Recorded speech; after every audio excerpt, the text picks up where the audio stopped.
देवगडच्या श्री क्षेत्र कुणकेश्वर येथे प्रथेप्रमाणे विविध सांस्कृतिक आणि धार्मिक कार्यक्रम साजरे करण्यात आले।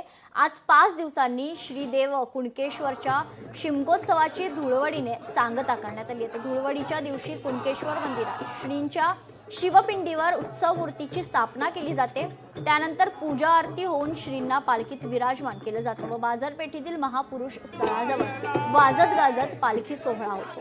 खरं तर त्यानंतर येथे विधिवत पूजा अर्चना करून धुळवड साजरी होते। यावेळी गावातील खेळ आपला खरं तर गोमूचा नाच सादर करतात। तसेच गावचा पारंपरिक खेळ खेळून धुळवड साजरी केली जाते।